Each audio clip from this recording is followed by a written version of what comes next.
All right, so I wanted to kind of take a look today at a set or a run of sets that I think is interesting for a collector.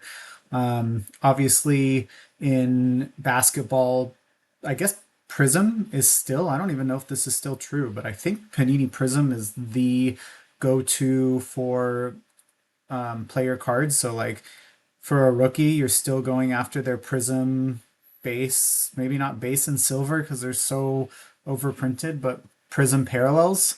Obviously, not even the super low numbered ones like the golds and the blacks, but the you know Prism colored parallels I think go for a lot more than a typical parallel of a player. For example, Tyrese Halliburton, like I still collect his rookie stuff, and if I'm trying to get one of his colored parallels numbered out of 199 or 299 or something, it's still going to cost me these days, 75 to $100. Whereas another one of his parallels from a different brand like Absolute or Illusions is going to cost me a quarter of the price, right? Like a parallel from Illusions out of 99 or 199 is going to cost me 15 or $20. And so Prism is still, I think, like what I guess people would want. I mean, there's a whole other discussion that could be had about Prism versus Topps Chrome and how the Prism Silver was kind of like the replacement to Topps Chrome, but it really isn't because it's so different and it's not a Chrome version of the flagship release. But anyway, at the end of the day, Prism is sought after overall, and people make Prism rainbows and collect Prism parallels and things like that. And so, what Panini did in its Chronicles set, and just as a side note, Chronicles was a release that started in, or a set that started in 2017-18 with Jason Tatum's and De'Aaron Fox's rookie year.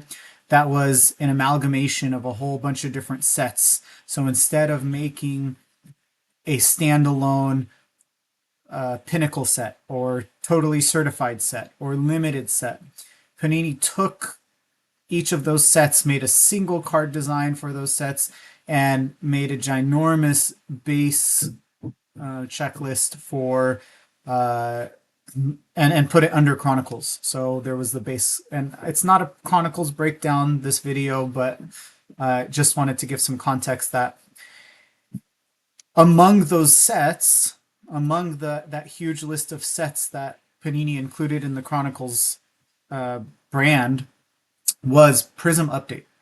And Prism Update is, I actually think, pretty cool. I mean, I really like update sets. Like I like Topps Update in baseball. I don't know too much about it and its role in baseball, but I think it's to include rookies that were called up later in the year and things like that. I really liked Season Update in 2009, 2010 that Panini did, kind of chronicling award winners from that season, getting relics from all star events from that season, and kind of giving an update or a concluding set for a season that included all those things.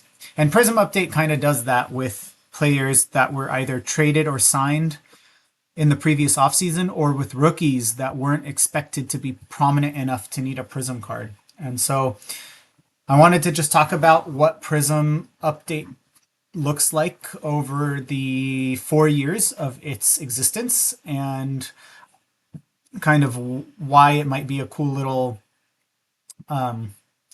thing to go after or to collect if you're a collector of any of these players or sets or teams that were included in it over the years.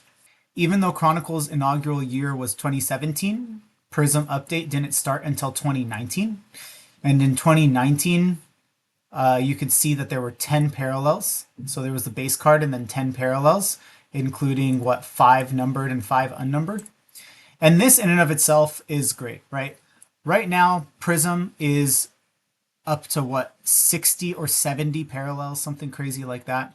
I'm not, and who can create a rainbow or make a rainbow of 60 or 70 cards? It's happened and some collectors have very impressively done it or gotten close, but that is a tall task. And so I love that Prism Update gives the option to create a Prism parallel or excuse me, a Prism Rainbow for with only 10 cards. And granted, there's not a lot of players you can do that for. You can see each year, each season, Panini only selected 10 players to include in Prism Update. In 2019, what there were four rookies, and then six players that were either traded or signed. So, Paul George and Kawhi were picked up by the Clippers. Kyrie Irving went to the Nets. Anthony Davis to the Lakers. I mean, these are really prominent players that are moving teams in the offseason or midseason. And none of these players, like I pulled an Anthony Davis Prism Update base card from Chronicles in 2019. He doesn't have a Lakers Prism card in 2019 in the Prism set. So 1920 Prism has him still in his New Orleans uniform.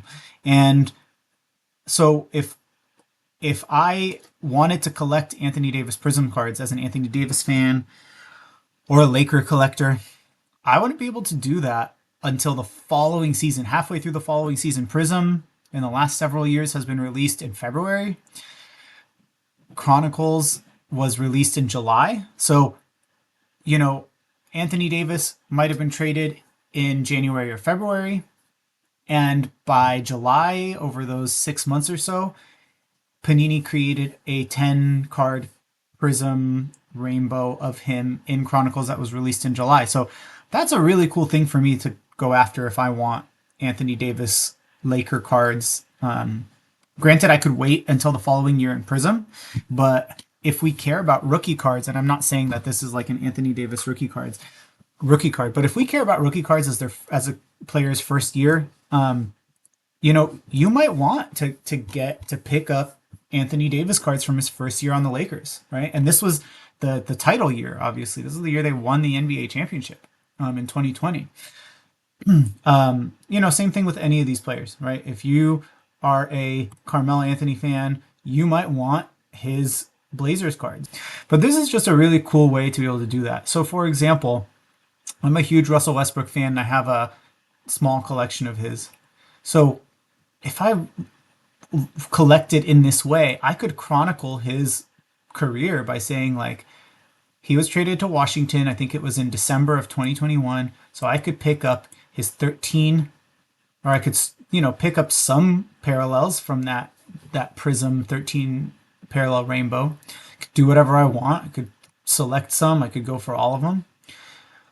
That would be in his Washington jersey when he was signed by the Clippers in 2022. Again, they got bigger, it got to 17 parallels, but still way more reasonable. And so I really like this as a team collector, and as in some cases a player collector like Westbrook. I really like this as an opportunity to get like a reasonably sized rainbow for a premium brand, right? Not that Prism should be expensive or whatnot, but it's a very popular brand. I should say that for a popular brand, that's reasonable.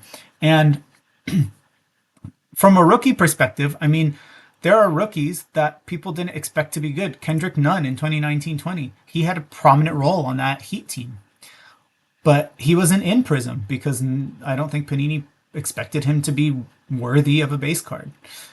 Same thing with Christian Wood, I think, with the Rockets. I think Campazzo down with the Nuggets, he played a role in their playoff run. So Mac McClung is a great example, right? I mean, he was on the 76ers. Obviously, he's popular because of the dunk contest, and he won the dunk contest. So again, he didn't have a standard Prism base card. So when he was a rookie with the 76ers, he has his Prism cards in update. Tyrese Halliburton, that one obviously hits close to home, but if I'm a Pacers fan, or maybe even a Halliburton fan, I'm a Halliburton fan, even though he's not on the Kings anymore. Maybe I want to pick up some of that 18 parallel set. So anyway, it's just an interesting thing to look at and something to consider if you're burnt out by the over parallelization of cards, and if you're burnt out by maybe even how long it takes, how late Prism comes out. You could get something a little fresher. If you have a rookie that you collect that wasn't in the original Prism set for that year, or the full Prism release, you might find one in Prism Update that suits your liking and might be good for you to collect. There was no Chronicles in 23-24, Wembanyama's rookie year. It's July right now, and the past couple years of Chronicles were released around this time in July. There's been no announcement that Panini is going to release a Prism card or a Chronicles release in 24-25. Obviously, we'll wait and see if that changes. And this is the last year Panini has the license, so who knows? But this kind of gives you an outlook of, if you're a collector of any of the people listed here, any of these 40 players, and some are repeats, right? So James Harden has a Brooklyn Panini Prizm update in 2020, but then he also has a 76ers Prizm update. Was it the next year? Yeah, when he was traded to Philly in 2021. So something interesting. I'm not going to say it's worth anyone picking up, but if someone's not aware of this, it might be a cool thing for you to consider adding to your collection. That's different and unique to all the releases that are typically out there. Anyway, hope that gave some information that may not have been in your minds before. Maybe some things to consider. And otherwise, enjoy, happy collecting, and we'll see you all later.